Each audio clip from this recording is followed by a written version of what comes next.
Divorce is a tough decision to make, a tough path to walk, and there are tough ramifications to dismantling your family. But what if divorces were actually preventable? Or even, ready for this, marriages could be restored? Well, even when everything feels hopeless, it is possible. Well, today I have brought in Dawn Wiggins. She's a licensed marriage and family therapist, but a different kind. And I think after you hear her, you'll understand why. So, welcome to the UnYoked podcast. I have so many questions for you. Hi, Todd. Thank you so much for having me. I'm very excited for our conversation. Yeah, me too. I've been thinking about this all week long because you and I have already Same. had a phone conversation that Yeah. we got into it. And we're like, hold on, stop. We need to record this. That's right. So let's start here. I feel like Christians live under the God loves marriage, God hates divorce. Now, good luck with all the in between details. Right? We just don't spend a lot of time in our churches dealing with the gray tensions of marriage. It's just like, yeah, get married, live happily ever after. Oh, divorce, yeah, try not to do that. And it forces a lot of us to have to go outside of the church to work on things. And so here's what I want to start with. Divorce is hard for anybody, whether you're a Christian or not. I just think there's an extra level of a pain point that has been given to us because of what we're taught. And sometimes our therapy being made a villain, meaning, if Jesus is your answer, all your answers are in the Bible. And then we run into a problem and we attack it as the root problem, but really it's a fruit problem. Meaning I've heard you say that, and it's brilliant. Yeah. Yeah. And so we're worried about the affair, but we really don't deep dive into what caused the affair. What talk about it. So if you could talk a little bit about, because I'm sure this is what you do for a living, as you're trying to just let people know their fruit problem is really a root problem. Yes. Can you speak into that a little bit? Because I think I want anybody listening, because most people who are going to listen to this are probably dealing with this tough decision. And it is, they don't see a way out and they don't know what to do. And maybe their partner doesn't want to go to therapy or whatever. And we talk about all those nuances, but this idea that the problem you're dealing with probably isn't the problem. Just speak into that, because I'm leading the witness here, but you can disagree. Yes. Well, and you and I already had such a powerful exchange. It feels safe to disagree here, so I love that. Please. I think that if more people understood the root issue and were willing to go to the root issue, they would understand much sooner in the process to stay or to go. Ooh, okay. So, and gosh, there's a lot of loops I could open here, but the first thing you mentioned was how we end up going outside of the church to deal with our problems. And that is a problem, I think, around how where the modern church is and how it is not, it doesn't have a good balance of grace and truth. It often calls problems spiritual problems when they're not. They're genuinely mental health problems. And the church doesn't say, don't go to the hospital and have surgery for that issue because the Bible can solve your surgical issues. It says, go to a medical provider to get medical care. And mental health care is no different. It is part of the physical body. Mental health and physical health are intricately linked. You cannot dissociate one from the other. Right. Which brings me into the next level issue, which is that counseling. You can't really dissociate counseling in a mental, emotional, spiritual space from physical health, that many counselors and therapists are not qualified enough to tackle root issues. Well, I'm going to jump to the end. I was going to say, and I'll double down on that, as your pastor, which is where if most people, if they're going to go anywhere, they go to the guy who preaches on Sunday mornings and they meet him in his office, and he's no more qualified in his office than he was on stage. But somehow we think, well, we'll just reveal more and he has more time for me. Like, that's not that guy. He didn't go to school for this. No. And my pastor is ideally wise and educated and, person-centric and can hold space, but that's not the same as having the precision, skills, and understanding of neurobiology of the brain and how it affects the behavior and the body. And that is really detailed stuff that most counselors, let alone most faith-based counselors, Mm-hmm. they don't have that skill and ability. I've heard Jordan Peterson talk about this a bit, and love him or hate him, right? I love him. I know. Well, and I love how he's called his tour "We Who Wrestle with God," because I think so much of this is, and I've heard you talk about this on the podcast, right? About issues that may not be clear. You're going to have to wrestle them with God. You're just going to have to do that, right? But I've heard Jordan Peterson interview actually an author, and I don't have her name with me right now. Shame on me, but who says that counseling can do harm. Mm. And counseling can do harm because when you are not working with a skilled enough therapist or counselor to understand the root issues and not just understand them, but how to treat them, Mm-hmm. you're probably doing behaviors in counseling that are reinforcing the problem, that are piling on to the fruit issues. Yes. I'm going to use that like a massage. When somebody laying their hands on you, I guess qualifies as a massage, but when you have a real good one, you Mm-hmm. know You know that. the difference. You Yeah. know the difference. Like, okay, this Yes. person knows where that muscles are. When they move my Yes. arm, they're getting Yes. to places that the other Something person didn't even changes. try to get to because they didn't Yes. even know that exists. Okay, Beautiful example. can we backtrack a little bit to the church? I have my own opinions, but why is it? Like, why do so many churches? Because here, I'm gonna set the table differently. I believe the Bible is true. I believe the Bible, Scripture, is true and it's the Word of God. I also Mm-hmm. believe that not all truth is in the Bible. And I Mm-hmm. think what's hard is the verse that says all Scripture is sufficient. Mm-hmm. Well, so the word is, well, if it's sufficient, Mm-hmm. what do you mean by sufficient? Mm-hmm. Because there's to Mary seems to be the problem is people say, well, it's sufficient. So all your problems are going to be answered. And if you got a problem, just go to Jesus and read your Bible and you can work through anything. And I think that's a bad interpretation of that Mm. verse. So Mm. what do you think causes the reluctancy to say anything other than Jesus is the answer is a wrong answer? Mm-hmm. Okay. So first of all, we can't think ourselves out of traumatic experiences, right? We understand so much from research these days. And P.S., I do not think that the research tells us the whole story. I think there's so much about God's creation that we do not and will never understand, right? Not meant to be revealed. So, correct. So I'm speaking on our current research, which I do not say we should hang everything on, right? But I think the more we know, the more we know. Sure.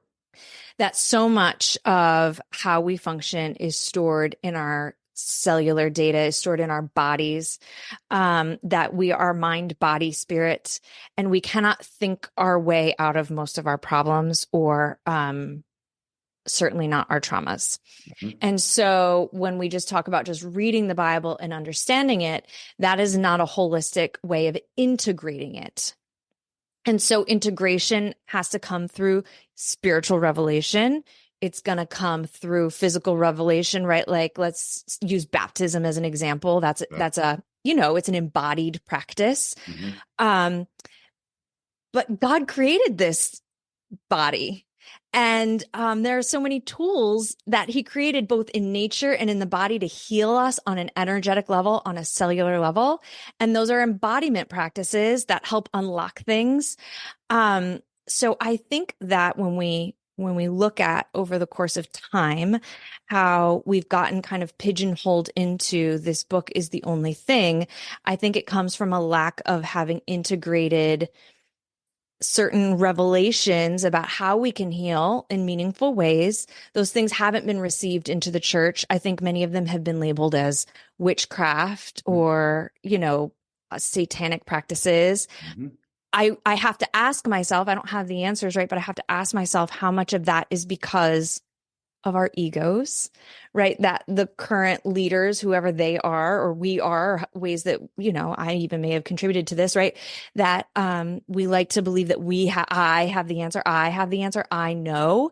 And I think as soon as we've decided that I know something and it becomes very black and white, we're no longer having flexible thought. We're no longer able to be open to hear God speak and move in us. We know we're so polarized as a country. All I have to do is read through the comments of any social media post and be like, dear God, have mercy. Satan is at work here. Facts. And Facts. so we have to have flexible thinking. When you take the Bible on its whole, what is the ultimate message? Redemption and love. That's the story Redemption and God's love. telling. And that's what we're talking about here, is that your marriage can be redeemed. It can be reborn. Mhm. And so if whatever the church is delivering isn't about redemption and love, isn't about a balance of grace and truth, like it's not accurate.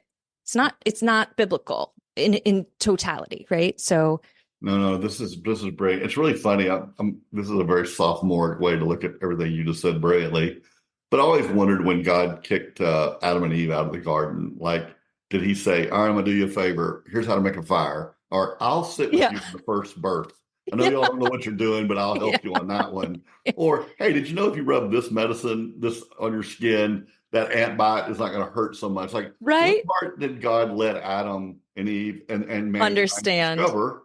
And Yeah, what did he help them with? And my yeah, argument, he clearly didn't tell them everything. We're still yeah. learning things today, Oh my word. thousands of years Well, later. He P.S. didn't tell Yeah, them. stuff that we have also learned, right? That's been suppressed. So let's go back to some of those root issues that are common that lead to divorce, right? That if we were just treating those, Yep. and P.S., many of these root issues, they can't be treated with counseling. Counseling is a very intellectual process. And sometimes counseling can create a state change, or it can help you connect to some dots that actually creates a partial solution. But counseling alone cannot heal most of these root issues. And Okay. let me get into them and it'll make more sense. So, a common one that is like super popular in culture today is attachment styles, right? An Okay. anxious attachment style, an avoidant attachment style, like you name it. But one's attachment style affects how we do relationship. And Okay. very often when you have unequally yoked marriages, it's Mhm. because we're really talking about an unequal attachment style. Mhm. Avoidants tend to be attracted to anxious, anxious to avoidant. I don't want to get in the weeds there. Yeah. But an attachment style is something that has some inherited genetic components, right? Like personality styles and whatnot, but then also some nurture related issues that happened 0 to 7. Mhm. Very early childhood, sometimes prenatal, sometimes postnatal, but early stuff. You cannot shift 0 to 7 brain maps in counseling by Okay. talking about it. Let's take a quick break. Are you making the tough decision about divorce or in the middle of your recovery? Well, I have a few books you will want to read. Don't navigate one of the hardest journeys you will face without a roadmap. Visit toddturner.com/books to find the helpful guide you can keep with you during this time of decisions and healing. toddturner.com/books. Now back to the program. Could I dig in right here for Yes. what I hear you saying is that the Bible says, well, there are some differences between men and women in the way we're wired, Mm-hmm. but you're saying even within the genders, we both share different attachment styles. So this is Yes. not as simple as No, men are this way, women are this no, way. You're no. saying we as mankind have different Yes. attachment styles. Yes. Yeah, Different. Mm-hmm. which you'll never hear at a church. No, no. And it affects very much how we connect and experience relationships, whether or not we experience relationships as safe or as unsafe. And that extends to how we experience our relationship with God. So you take someone who tends to have an avoidant attachment style in a marriage, they're going to tend to try to be self-reliant within the church. You take someone who has an anxious attachment style and they don't feel secure, they're also not going to experience God as a secure provider. They're going to have a very anxious relationship with God. So anybody who's getting divorced, I just, as a clinician, as a human, as a Christian, whatever it is, I automatically understand that they have attachment related concerns, which goes back to their very early child brain map. And that has to be rewired through a somatic experience. It's an intricate process. It is not short. But if more therapists were that skilled to say, oh, this is, session one, this is the attachment style issue that we need, and here's the treatment plan, Uh-huh. right? Like now, right, that's why the affair happened because of this, etc., and so on. All right, so let me jump way ahead, and that is, so do you recommend that people who get married go through counseling before they're married to know their attachment style, or you only deal with the car wrecks and triage. Wouldn't that be brilliant, Todd? Wouldn't it be I mean, brilliant? but here's the thing. I went through premarital counseling in the Okay. church and I still got divorced. Imagine that. Because you know what Okay. we talked about fruits. In premarital counseling in the church, we talked about love languages. Yeah, Right? Acts of that's the one. service, words of right. Like that is not diving deep enough to really understand the viability of this marriage. No, even Enneagram types, but that's still not the exact same thing as attachment, No, as well as no. realizing that God has wired us all certain ways, which Mm-hmm. are identifiable, Mm-hmm. mixed with Mm-hmm. trauma, and you said Mm-hmm. environment of where you grew up. Mm-hmm. All these little things make you who you are, make Mm-hmm. you have defense mechanisms. Mm-hmm. Some are smart, some are Brilliant. not, Yes. some are good, some Mm-hmm. are bad. Mm-hmm. And then you just sort of live your life. You meet somebody and you fall in love, and you're like, okay, well, I'm going to marry this person. And you're like, you have no idea who you really are. They have Mm-hmm. no idea who they really are. And you're just coexisting till somebody reacts to one of these problems. And then we say, oh, they had an affair. Oh, they drink too much. Oh, they're Mm-hmm. falling in love with their work and not me. And Mm-hmm. all the reasons. And Mm-hmm. really, they're fruits Mm-hmm. of something way deeper. Did I Way say that deeper. right? Yes, brilliantly. Yeah, Okay. fruits of something way deeper. And attachment style is just one lens to look at deeper rooted issues, right? There are so many issues that we inherit genetically or energetically that turn up as depression, anxiety, addiction, OCD, like name it. There's a lot of that Mhm. stuff that it's influenced environmentally and how we're raised and how we were parented and, you know, what adversities, how much childhood adversity we experienced or not, you know. Right. Um, Let's lay over bad theology over that, mhm, because there's all that, and then there's mhm, bad theology. Once mhm, again, as a Christians, we're getting told divorce bad, no matter what. Put up with trauma. Oh, he mhm, hit you. Well, what did you do to mhm, make him do that? Or mhm, whatever. mhm. All the stuff that we live with. A lot of Christians, not all, but a lot, live with this. God will be angry with you if you solve this problem because his desire for you to be married trumps his desire for you to be safe or Yeah. anything else. And then Yeah. you live with that, and then you never ever get to the root of the problem. Todd, you were telling, like, I believe my parents' story, right? My mother's story and my story. I believe, you know, I married a Christian, really pleased my mother. Okay. And Right. He's a um, good boy from church. Yeah. he goes to church. He's a Christian. Yeah. But there were deep root issues. Both of us very Mhm. much had.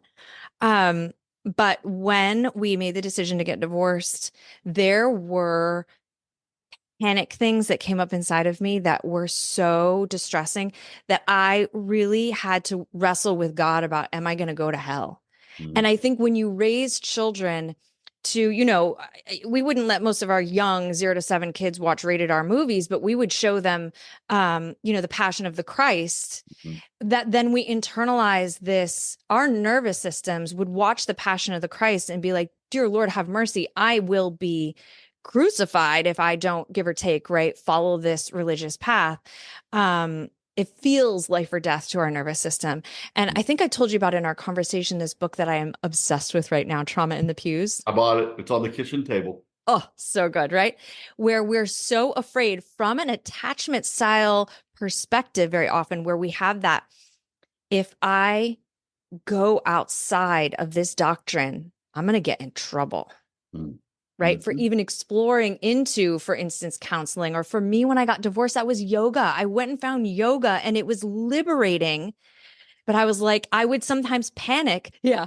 Am I going to get in trouble with God for going to yoga? Well, I'm going to double that. You're worried about God. You're also worried about your peers. It's Sure. both, right? Is Yeah, this I this? just kind of like burned it down. I was like, well, I'm going to go find myself Yeah. and I'm going to make new groups of people that, you know, where it doesn't feel so shame based. It's I went back to church too. Like I found church spaces, right? But it is very hard to create an integrated body mind healing Mhm. inside of the church. It's just the things Okay. that are truly healing are not celebrated or lifted up in churches. No, They're just they're not. they're not. Okay, I just realized something you already know. Okay, because it just hit me as an epiphany. So if you are in a marriage and it is a dumpster fire, Hmm. and you decide I am going to try to salvage it to the best of my ability, and you Hmm. sort of have this awakening, or everything we talked Hmm. about, you go to a counselor and you get the awakening. it's one thing to fix what you think God thinks of you and your situation. It's another to worry about your peers. But if your spouse isn't all in, then man, how hard is it to stay yoked to somebody when you're woke and they're not woke? If that's a weird way to say that, like, isn't that an extra burden of, hey, babe, I know we're mad at each other and I know we got all this stuff, but let's fix this. And if only one does it, ouch. And I think that that's been my lived clinical experience is I'm a marriage and family therapist. I knew in the 6th grade I wanted to be a marriage and family therapist. And that's because I was a child of divorce and I was codependently going to spare all the children from having to experience what I experienced. Which I much later learned was codependency. But Right. I do believe I'm living in my God-given gifts, right? I do believe I'm living my calling.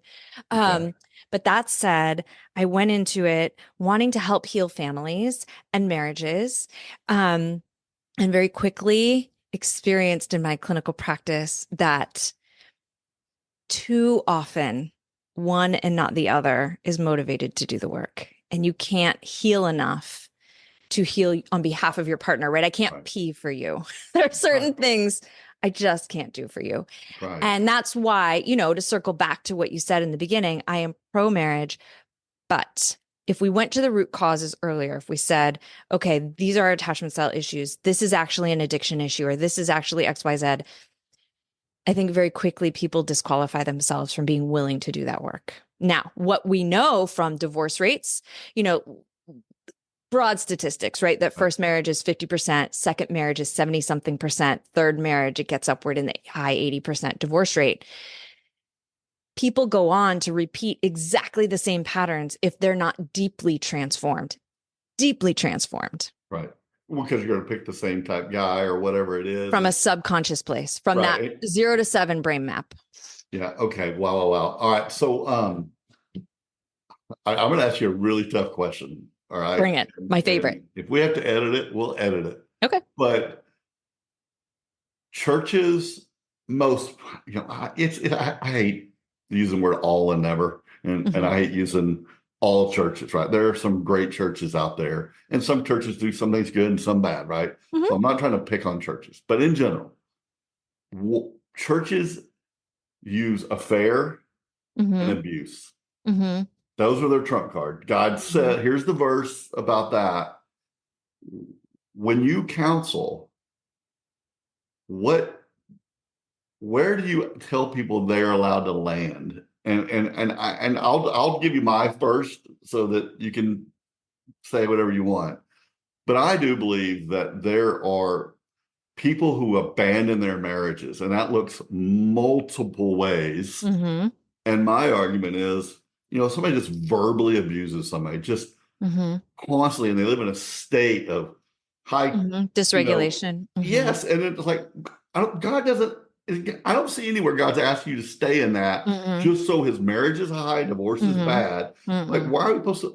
I don't believe you just should get divorced because you're unhappy, or it's just be better for the kids. Like, I believe you're gonna love my answer. Okay, well, hit me, because I can go on. I have expounded my reasons that I believe divorce is okay, and I'm just curious what you say to people.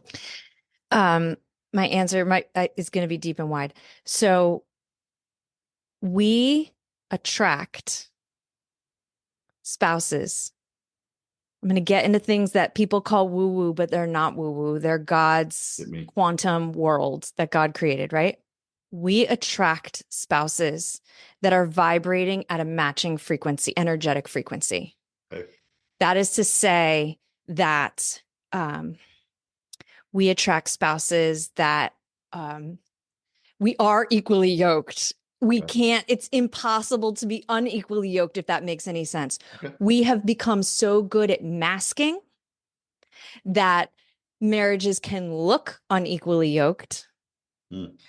But the codependent attracts the narcissist, and those two issues have equal levels of pathology when we look at the neurobiology of trauma, of attachment style, of brain and behavior. It's wild. So I believe that in God's creation, there are no accidents, Dawn.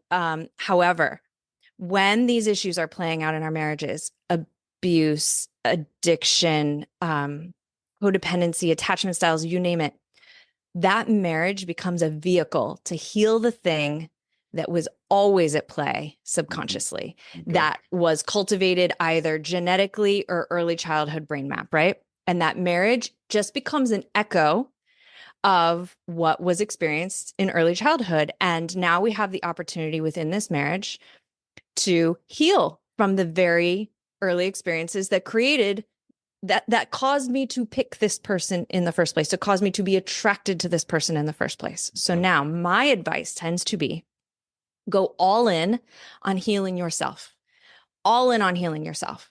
Attraction over promotion. That's a line from the 12 steps. But while married, you say while married, go all in on that. You do you. Because this was what, I've always been a systems thinker. This is why I wanted to be a marriage and family therapist. In college, they try to get me to be a social worker. And I'm like, no, I'm a systems thinker. You change one part of the system and the entire system becomes changed. It ripples. Yep. Right. So if I've got a shot at redeeming this marriage, it's heal myself, body, mind, spirit, not just spiritually, because that's God is a Trinity, right? A triune God, body, mind, spirit. So heal yourself on all those levels as best you can while still in the place, right? In the hard place with the hard person or whatever. And that's the shot you got at your miracle, if you will, right? Go all in, become well-boundaried, cultivate a secure attachment style, cultivate a deep, meaningful relationship with God, which most of us that are in the early stages, most of us who are questioning, should I get a divorce, typically don't have a deep, meaningful relationship with God. We have a very surface level relationship with God. Right. I'd love for someone to prove me wrong, but that's, maybe you have someone who did go all in on healing and they're still wrestling with this question and they're at that end stage of healing themselves but most of the time, right? Yeah. So go all in on healing yourself. And then from a grounded place where you've wrestled it out with God, where you've wrestled it out with a very skilled therapist, where you've healed these things and you've changed your brain map, you're vibrating at a different frequency. Now make your decision. And your partner may or may not have come along. Right. That's right. And from there, I very rarely, if someone comes to that place, and regardless of what the issue is that they're grappling with at that point, root or fruit, right? Okay. I would rarely condemn any decision from that spot, because some things we just have to wrestle with God. And I believe that God uses everything for good, that, very often things that we don't understand that are going to come as a result of a transformation come through painful experiences. For me, my divorce was that point of liberation where I really stepped into everything that God wanted for me in my life. And it truly, I believe it was the right thing. And I just think that the biggest right or wrong that we could, because we get really dogmatic about what is right and what is wrong. Oh, we do. And the biggest right or wrong that we need to be measuring against is love and redemption. And to understand that redemption can come out of any story. That's right. So you're never going to hear me condemn someone's choice to get divorced, regardless of root or fruit. Yeah, because it's all going to turn into fertilizer. Right. Okay, right. And I was going to say something too. The other day, somebody told me something about redemption. They were talking about my marriage. And they were asking if there was a redemption story. And hold on, I got to hit stop. Oh, there it is. So I was talking to somebody the other day about my redemption story, and they were talking about redemption of marriage. Like, is there a chance your marriage has redemption? I was like, no, but there is a chance of redemption. Like, I'm not going to let you define what redemption looks like. Redemption looks like. We are right. That's when we get too dogmatic about things. We miss the message. I totally agree. Okay, so what you're saying is, by the time you work on yourself and you come back to your marriage, you have a better set of lenses. And the problem is either still going on or it's stopped or whatever. Or it's improved it improved. But if two people both worked on themselves with clear lenses, I believe, and I haven't sat in the chairs you've sat in, so you tell me where I'm right or wrong. I believe there ought to be a high lens of grace on to say, wow, I was so messed up. No wonder you did what you did. Yes. Or I was a part of it. Nobody's innocent. When we Nobody's realize the innocent. mess we have, no one's Yep. innocent. And then you can Oh, look back and say, okay, now I did love you. I loved you in a different way. Now I think I can love you better and different. mm-hmm. Let's throw that marriage out the window, not Mm-hmm. divorce. Mm-hmm. Throw that and Yeah. start a brand new Rebirth. one. Right. Brand new. Yeah. Start over. Start again.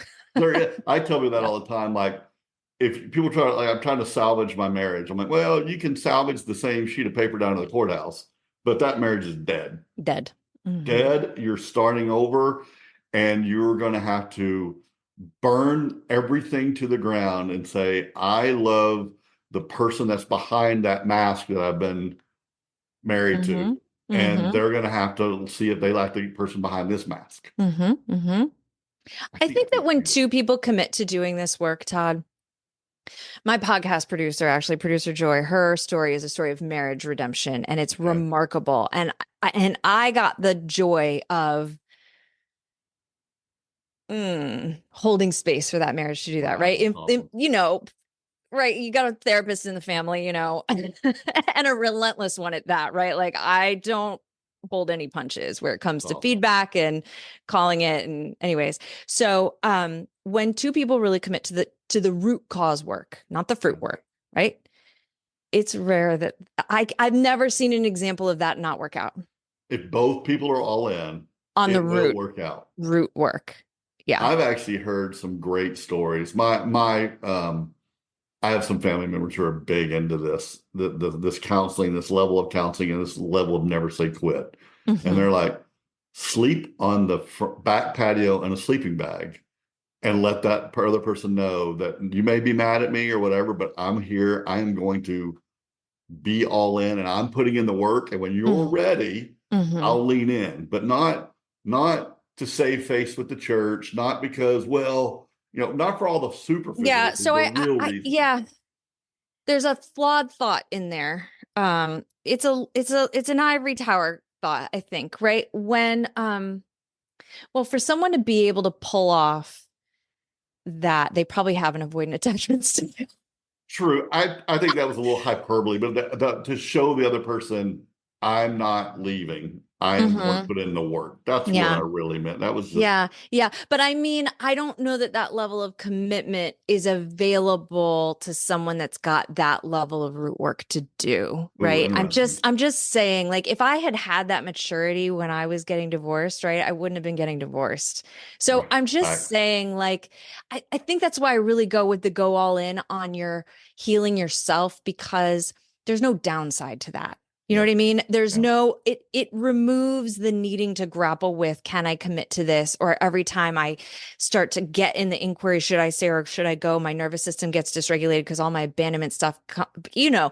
I just think when you remove it even being about the marriage and it just becomes about me with me, because it's always me with me and me with God, Hmm. right? Hmm. It just creates a healthier space. I think that when we start talking about, I'm going to stay no matter what. I don't know. I don't think that's realistic. Yeah. No, I get that view. I also know that there are people, well, I feel so ignorant talking to somebody who has the words around my thoughts. So, I but love that's it's such a good feeling though. Like, oh, you read my mind. Yeah. I like the idea of a person who is ready to make the choice of divorce and the other person just saying, I'm willing to put in the work. Like Uh-huh. that's what I Uh-huh. mean. Yes. Okay. Show That them humility. The yes, humility of saying, I don't know what I don't know. I believe in right. miracles. I'm That's right. willing. I'm Willing. willing. And then Yes. proving that, Yes. not just getting into the I'm right, you're wrong Yeah. game. Yeah. I want to say sometimes I wrote this down as a question for you just to see what your thoughts were, but I I'm embarrassed to say it took my world burning down for me to put in the work. It, Samesies. what to do what? Samesies. Like, I yes. don't. Like, Well, yeah.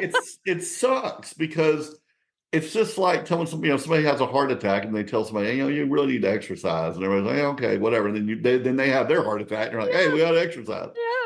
Yeah. I feel like I am not the man that I am today had it not been for my divorce. Because in Same. my marriage, I would have Yeah. had no motivation Yeah. to work on myself. And it just is frustrating because on this side of it, I want to tell everybody, if you Yeah. put in the work, your marriage Yeah. will 10x Yeah. and you'll live a vibrant life like people do it. Yeah. Well, I think that's why we're here having this conversation, right? So I don't know about you, but I didn't have this message, right? I didn't, Never heard it. this, never heard it. Never heard it. Same. I was told to pray more. I was told to study my Bible more. Yeah. I was a therapist, so I knew about counseling, but I didn't know about any counseling that was treatment of root issues. Nobody ever explained to me what my root issues were. No. I really believe that we're in a different time collectively with Mm-hmm. regards to access to the information.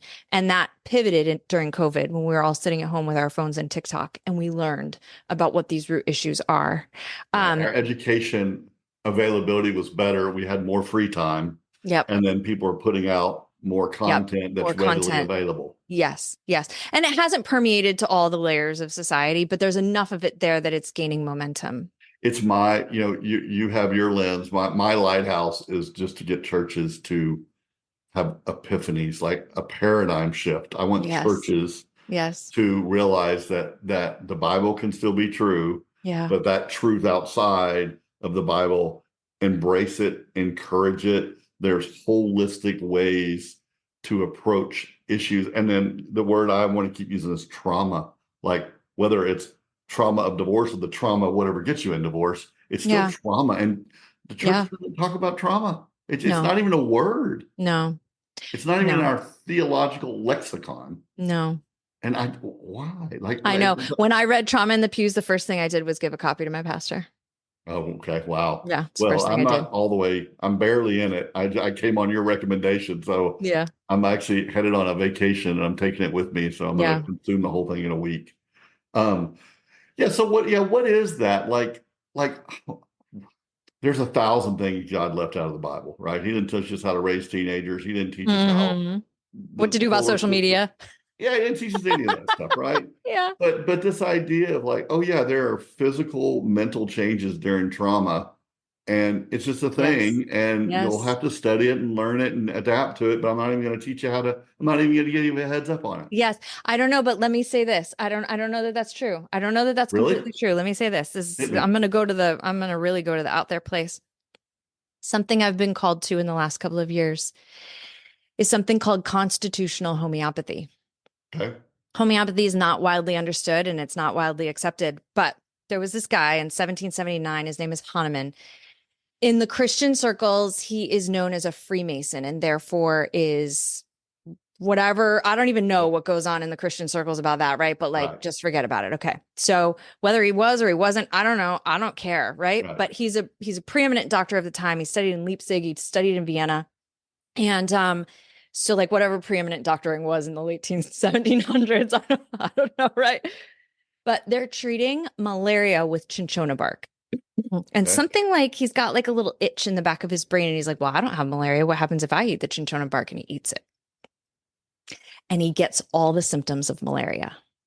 Not malaria, but the presentation of those symptoms. And this is where we live in a vibrational world. Like calls to like cures like. Uh-huh. So then him and his buddies, whoever those people are, they're like, let's go out proving a bunch, right? Let's just start eating stuff and recording symptoms and matching it to disease profiles. No way. And their homeopathy is born.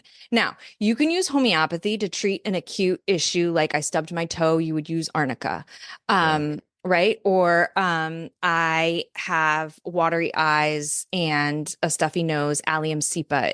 That's onion, right? So Okay. when we cut onions, right? What's the symptom profile of, right? Is You this cry. matches allergies, right? Okay, so I could use allium to treat allergies, right? Or you could practice constitutional homeopathy, which is what I've added to my therapy practice, where you take the totality of someone's symptoms, body, mind, spirit, through the timeline of their entire life, and you find that matching remedy in nature.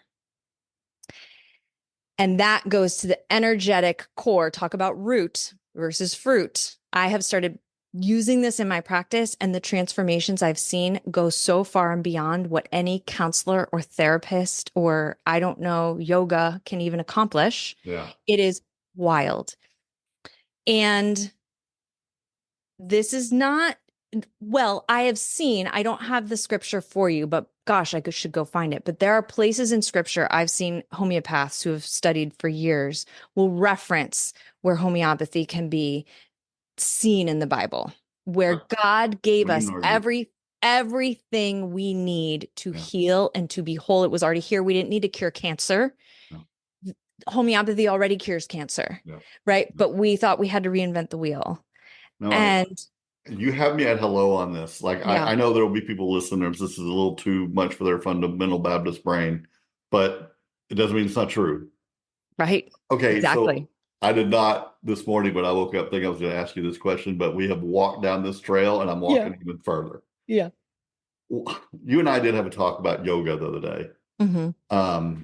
And once again, I'm going to beat a dead horse here, but it's a big concept. The Bible can be all true, but not all truths in the Bible. Well, Mm-hmm. if that is true, Mm-hmm. that there are truths that are God's truths because they're true. He Mm-hmm. just didn't reveal them. It wasn't Mm-hmm. important to him, or he's like, yeah, Mm-hmm. y'all figure that out. You figure out Mm-hmm. about the moon and how long it takes to go around the earth. I'm not telling you, y'all figure that out. Mm-hmm. Well, I actually believe there are some truths that we are told not to mess with. And then there are some just truths that's like, well, I didn't say that was off limits, but we as Christians make it off limits. Mm-hmm. So the Bible does say stay away from witchcraft. Well, Mm-hmm. there's a verse where Saul summoned a witch and then he Mm-hmm. talked to Elijah. Well, Mm-hmm. was the Bible didn't say that wasn't Elijah. He didn't say it. Mm-hmm. He thought it was Elijah. It was Elijah. Like somehow, some Mm-hmm. way, a witch summoned somebody. Mm-hmm. Mm-hmm. Well, the Bible just says that was a sin. Like he shouldn't have done that, right? Like Mm-hmm. that wasn't what he should have done. Okay, I buy that. But and I'm going to use the word golly, but it's not yoga. What's the other one? That tantric. This Mm-hmm. idea of like, well, this space has yellow energy and this one has red energy, and we have these Oh, Reiki.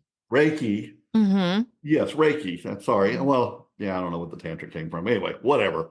The point is, doesn't mean God's like, yeah, that's the way I created it. I didn't tell you that, but that's true. That's the way But I maybe created it. they're doing those things without a godly worldview. And so they turn it into their own Without a godly worldview, worldview. that's it, right? So, But with a man, godly worldview, why is it wrong? I have been wrestling these things with God, and they have been coming up hard and fast in my life. I will give you some examples. I'm going to be vulnerable. I'm going to put my stuff out there, right?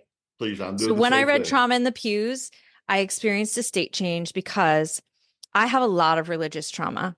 I went away from the church for a very long time, and not because I wanted to, but because it was not a safe place for me.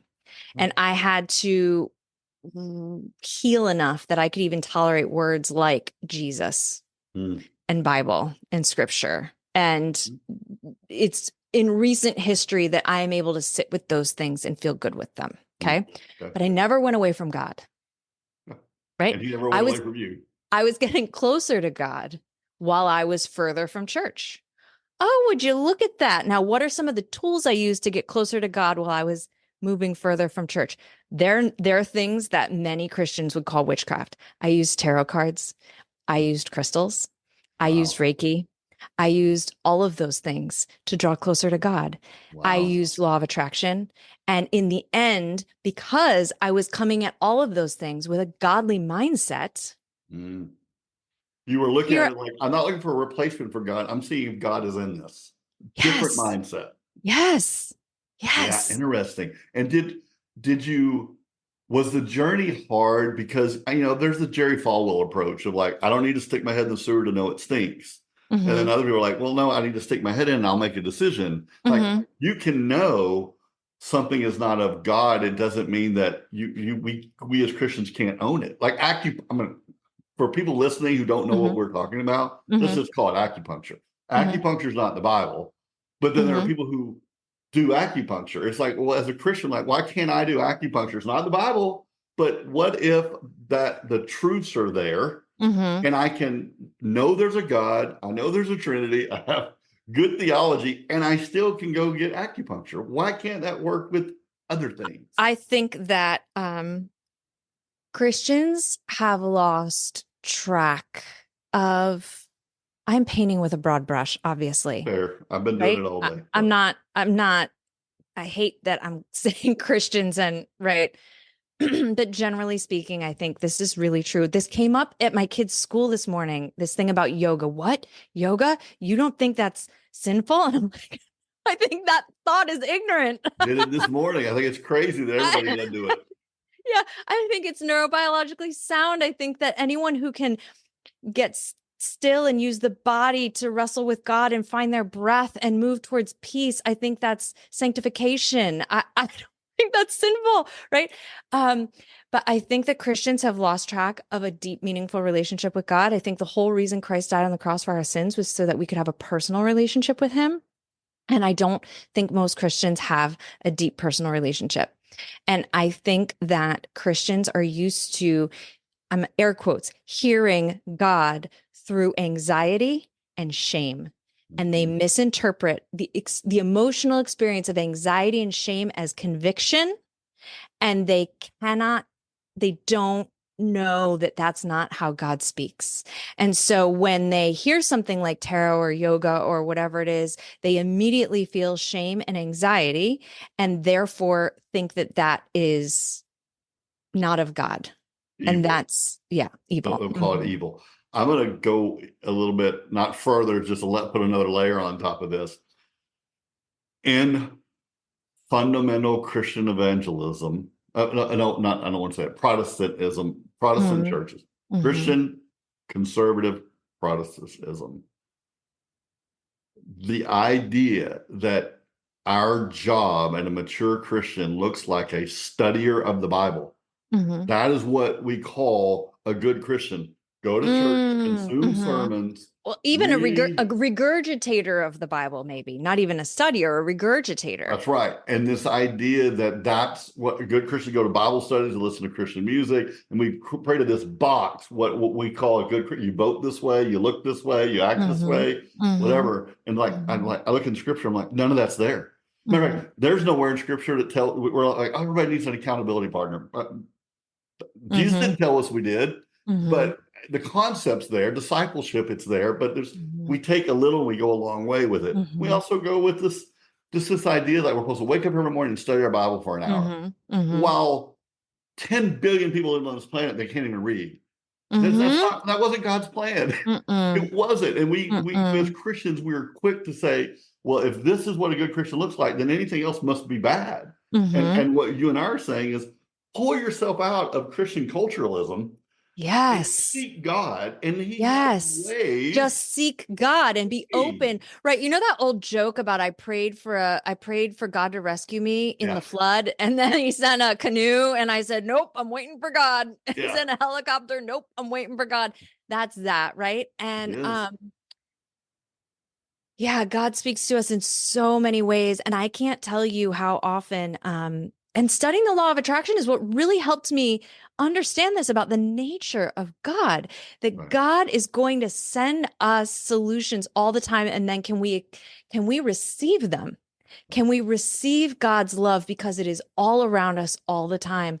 But when we're shame-based or fear-based, which most of the planet is, we cannot receive God because we're so, narrowly dialed into this fear and shame bit that keeps us stuck. And so I think back to what you said a few minutes ago, which was, I just want to highlight is that through my divorce, through burning it all down is where, I found the work or became committed to the work. And I think for people, especially who are so self-reliant and so capable, that's how God works. That's how it works. He brings us to our knees till we are humble enough to truly, truly surrender. And in that surrendered place, we get open. And in that surrendered place, you know what I reached for? Yoga. And I believe that that's God working through my life. And I celebrate those moments. I call myself a sadistic therapist because when people are breaking, I'm like, right. No, I love it. No, that's funny. I want to add something here, especially people who, I live in the fundamental Christian world, but I'm probably way more edgy than most people there. But I would say for those listening that are struggling with the idea of like, well, you can find God anywhere. Okay, I will say this: if something contradicts the Bible, the Bible trumps for me. Like obviously, if I heard somebody outside, I got some what I would call truth, or I don't buy people who say, well, the Lord told me this. I'm like, that contradicts scripture, so it can't be right. But just because it contradicts your church, just because it contradicts your Yes. pastor or Yes. what you grew up in, challenge those things. Yes. But yeah, let the Bible Yes. trump it. But you'll be Yes. surprised what's not in the Bible Mm-hmm. that we act like it's Mm-hmm. the same problem Jesus dealt with the Pharisees. They were Because ripping him the whole yes. time, and he's like, I'm Yes. not doing anything wrong. I'm disobeying your laws. That doesn't make me disobedient. Yes. It's Well said. between me and God. Well said. Wow. Okay. We could go on forever, and we will, because we're Sure. going to have another podcast, right? Because this Yes. is, but for those listening who came in on the topic of their marriage is in a whirlwind and they don't know what to do, they're contemplating just running from the problem. Like, I'll just get a divorce, but that comes with deep ramifications. Deep ramifications. What do you recommend? Like, what's the next step? What do you want Yep. them to do? How can they even get a hold of you, or where do you want to point them? Like, that's a big answer, but I'm turning it over to you. What Yeah, I would to the say listeners? that God can redeem anything, but becoming redeemed is a choice, and he gave us that choice. Hmm. And so you cannot make that choice for your partner, but you can make a choice for yourself to be redeemed. And perhaps in the process of you becoming redeemed, your marriage will become redeemed. And if it doesn't, then don't sweat it, because you can't choose redemption for anyone else. That is a deeply personal choice, and that was a God-given design. Hmm. And so if you want more information about healing root issues, definitely come find me, right? Yeah. Yeah. And we'll put your Yeah, information. If you're listening to this, yeah, it's in the show notes. It's below the yeah, YouTube video. Like, yeah, your links will be here. So if you're listening, yes, look below. yes. I have a therapy practice where I see, patients one-on-one. And I actually have my own podcast, Dear Divorce Diary, which is obviously for folks who, but not necessarily, it's a therapy podcast, right? But with the Right. pain point of divorce, because that's where I dug in and did the work. But we talk about all this stuff on there. Yeah. I love it. I love it. This is so good. Okay. Part two coming up. Thank you so much for your time. There's a lot to delve into, and I'm gonna latch on to what you said, is that people need to know this. People need to, Yeah. as Christians, once again, for the 100th time, we think our pastor is the man of God, what he's reading out of the And not to Bible, even question though he it. doesn't always read scripture verbatim, he gives a lot of opinions. And Mhm. those people, 95% of the people on stage has never been divorced. And so what do they Well, know about and it? Todd, let's get really honest. We're opening a whole nother loop at the very end of the episode. We are. Let's get really honest. For those of us that are on stages, because you're on a stage, I'm Yeah. on a stage, we tend towards being egocentric. Right.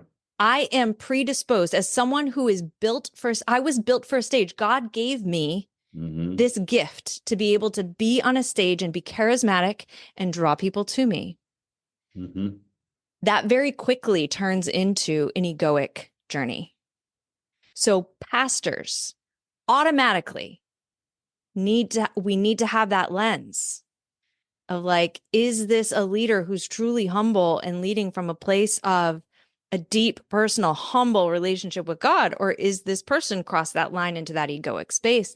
And, it's not my job to take that person's inventory, but I need to know that about pastors. Does Right. that make sense? It totally does, which is why Jesus says pastors will be judged differently. Like, Mm-hmm. they will be. He goes, you're going to be graded on a curve because of everything you just said. Jesus Mm-hmm. knows this. He goes, that's why you are held to a higher A higher standard. standard. And And then so, you pair that with the meek shall inherit the earth, right? Because the meek are not egoic. They're right. right. Oh, this Yeah. is so So good.